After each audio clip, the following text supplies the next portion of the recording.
Mesdames et messieurs, bonjour. Bienvenue dans la deuxième partie de notre émission Un modèle, un repère, en compagnie du professeur Touré Kinyugonou.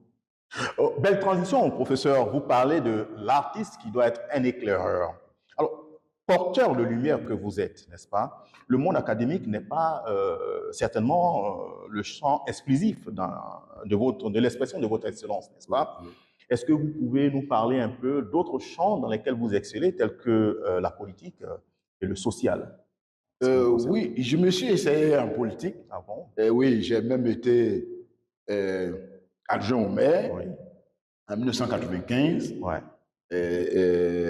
deuxième adjoint au maire de la ville de Tortilla. Tortilla, oui. Et puis de 95 jusqu'à 2000. Mais c'est à partir de 2000 j'ai pris du recul. Parce que j'ai vu que la politique, elle était quand même difficile. Il y avait assez de coups bas. Alors, je me suis dit, pourquoi ne pas me consacrer aux études supérieures? C'est cela. Voilà. Comme pour dire, il faut avoir une politique pour faire de la politique. Voilà. Une peau en pierre, Voilà. c'est cela. Sinon, au plan social, je dirais que en prévision de ma retraite, c'est cela. Voilà, j'ai mis en place avec des amis, oui, l'aspect social. Un lycée, c'est cela. Un lycée d'enseignement général à Tortilla. Et puis, je suis en train de mettre en place à Abidjan. Sinon, je l'ai déjà fait avec l'école maternelle depuis 5 ans. Bien sûr. Et maintenant, je suis en train de mettre en place une école primaire, dénommée d'ailleurs, elle porte mon nom, l'EPV Jules Kinyugonou. C'est cela. Merci. Ceci est un moyen aussi, n'est-ce pas, de transmettre vos valeurs aux pupilles de l'État. L'intelligence artificielle. Aujourd'hui, nous voyons du fait concurrencer avec la réalité. Est-ce que vous ne pensez pas que l'intelligence artificielle vient concurrencer un peu la créativité de l'esprit pour un artiste comme vous? En êtes-vous frustré? Bon, pour moi, je dirais non. Non, en ce sens que l'intelligence artificielle vient en complément, vient améliorer l'action de l'être humain. Parce que l'intelligence artificielle, je veux dire, ces machines n'ont pas l'inspire, n'ont pas le respire et l'inspire, qui est du divin. C'est ça. Or, l'homme ayant cette capacité peut aller au-delà. Par exemple, il a le libre arbitre. C'est ça. Il a la volonté. Il a l'initiative. La conscience. Voilà, la conscience. Mais est-ce que ces machines ont tous ces atouts? Je ne pense pas. Oui, vous avez raison. C'est pourquoi ces machines qui sont fabriquées viennent aider, améliorer, si vous voulez, la vie de l'homme. Mais elles ne viennent pas le remplacer forcément. C'est cela. Donc, ce qui voudrait dire que la place de la créativité est là. Alors, elle ne bouge pas. Merci beaucoup, professeur, d'éclairer notre antenne à propos. On s'en inquiétait, l'intelligence artificielle. Alors, on va poser notre avant-dernière question. Vous êtes éducateur, vous êtes professeur titulaire d'université, vous êtes promoteur d'un établissement scolaire. Pouvez-vous nous dire un mot sur le futur de l'éducation, avec l'avènement de tout ce qu'il y a comme technologie, et le futur de l'éducation avec la place de l'art plastique, n'est-ce pas, dans l'éducation, et surtout à l'école normale supérieure où on forme des formateurs? Bon, là, je vous dirais que j'ai peut-être une inquiétude. Ouais. Une inquiétude en ce sens qu'il m'arrive quelquefois de m'interroger, que reproche-t-on à l'enseignement traditionnel? Parce que quand on regarde tous les grands responsables de ce pays, ils ont bénéficié de cet enseignement. C'est ça. Sont-ils compétents? Sont-ils incompétents? Pourquoi on vient faire table rase sur tout ce qui s'est passé? C'est ça. Je ne suis pas d'accord. On peut renforcer l'enseignement traditionnel, moderniser l'enseignement traditionnel, c'est-à-dire ses apports, ses outils informatiques, etc., viennent en complément. C'est cela. Mais on ne devait pas enlever toute la substance au niveau de l'éducation traditionnelle. Voilà. C'est là mon inquiétude. Parce que là, je me dis que nous sommes dans l'hybridation totale. Parce qu'aujourd'hui, nos enfants sont carrément déconnectés de la culture. Valeurs, oui. Et je me demande bien, quand ils me projettent en 2050, bon, nous ne serons pas peut-être là, Mais que deviendront nos enfants, nos petits-enfants, etc. Curiosité. Voilà. Quelles seront leurs attitudes? Et surtout, que nous n'avons pas encore réussi à imposer une langue nationale typique ivoirienne. Ouais, c'est ça. C'est là mon inquiétude. Parce que là, nous sommes en train de tout franciser. Excusez-moi du terme. Je mets ça entre griffes. Oui, puisque c'est en français que nous nous exprimons. C'est la langue officielle. C'est grave, alors que nous sommes africains. C'est ça. Et nous devons demeurer africains. Et vraiment, c'est là mon inquiétude. Sinon, ben, je pense que Madame la ministre de l'Éducation nationale, professeur Maria Tokone, oui. Bon, avec l'avènement des États généraux, oui. Bon, je pense qu'elle est en train de mener à bien les choses. Tout cela fait revenir, je crois, la dictée. Et puis, bon, il y a certaines disciplines qui reviennent dans l'enseignement pour redonner l'image d'antan à l'éducation. D'ailleurs, la Web TV, notre ENS, projette d'organiser un panel à propos, justement, sur les mutations pédagogiques et le futur de l'éducation. Nous espérons vous compter parmi nos invités. L'art plastique a sa place de façon fondamentale. Voilà. Dans cette histoire d'éducation. Parce que les arts permettent à l'enfant de devenir intelligent. Je prends par exemple, il y a 6 vertus. Il y a l'attention, il y a la concentration, l'observation, la mémorisation, l'intelligence et la maturation. Quand ces 6 vertus sont remplies, alors l'enfant est apte aux apprentissages. C'est cela.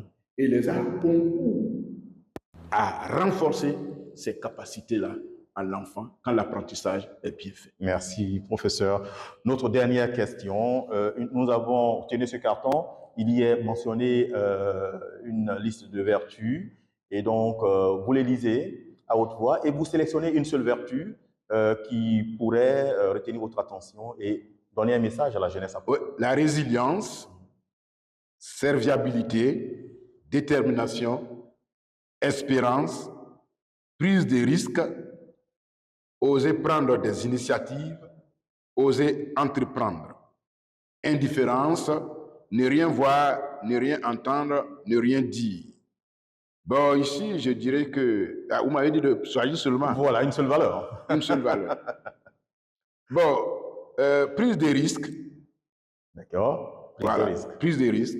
Voilà. Et à ce propos, sur cette base-là, vous donnez un message à la jeunesse qui nous écoute. Oui, parce que si j'ai choisi prise de risque, si on n'a pas développé l'esprit d'initiative, on ne peut pas entreprendre. C'est cela. Or, ce sont ces valeurs-là qui manquent à l'école. Et les arts plastiques et l'EPS concourent à renforcer cette vertu de prise de risque. Parce que dans le jeu, on prend le risque d'affronter son camarade, et etc. Et donc, pour moi, c'est une vertu cardinale. Merci, professeur. Alors, je crois que vous allez offrir, n'est-ce pas, à nos téléspectateurs quelques commentaires de vos tableaux. Nous voyons que vous avez beaucoup peint, n'est-ce pas, les paysages, les animaux, quelques tableaux sur les êtres humains. La nature est votre champ de prédilection. Est-ce que vous pouvez nous en dire plus, à nous faire visiter quelques tableaux? Oui.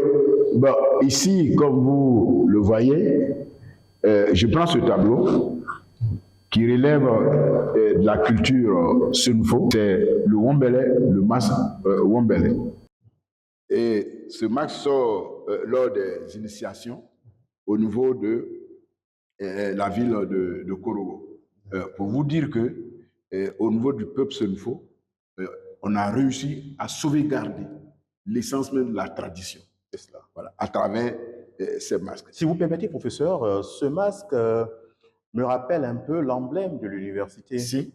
Alors, est-ce que vous pouvez faire la liaison entre l'enseignement, l'éducation et cette culture? Oui, parce que ce masque représente la rigueur, la fermeté et la connaissance. Merci, professeur. Voilà. La rigueur, la fermeté et la connaissance. Merci, professeur. Parce que nul ne peut accéder s'il est initié. Et donc, pour nous, l'université est considérée comme un temple d'initiation. Donc, un pôle. Voilà. Merci, professeur.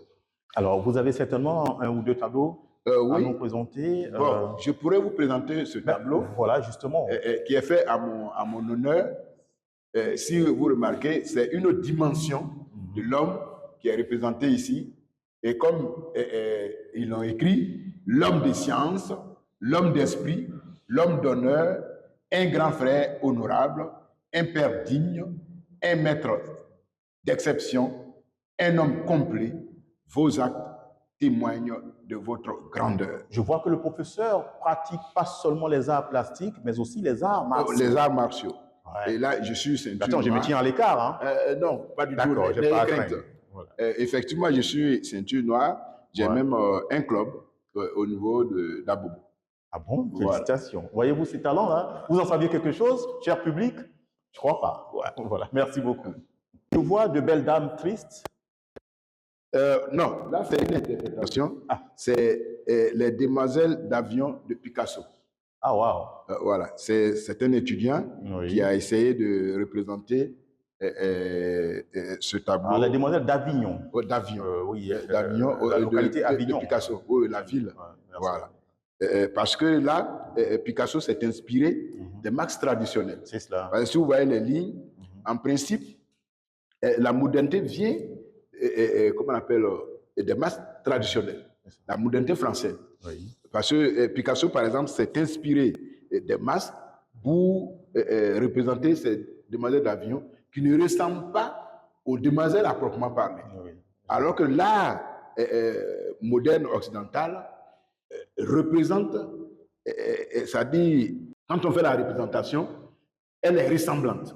C'est ça. Mais là, dans le cas d'espèce, on ne peut pas découvrir les vraies demoiselles d'avion. C'est cela. Voilà, ça.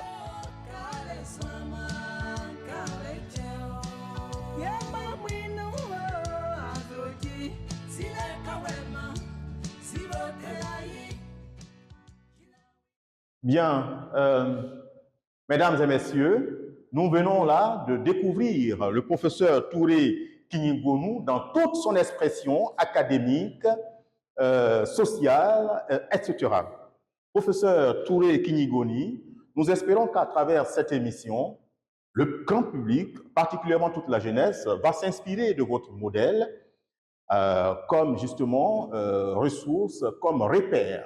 Justement, c'est le slogan de notre émission, un modèle, un repère. Professeur Touré Kinigoni, la Web TV, notre ENS, vous dit merci. Merci infiniment, Dr Zoro. Merci de m'honorer.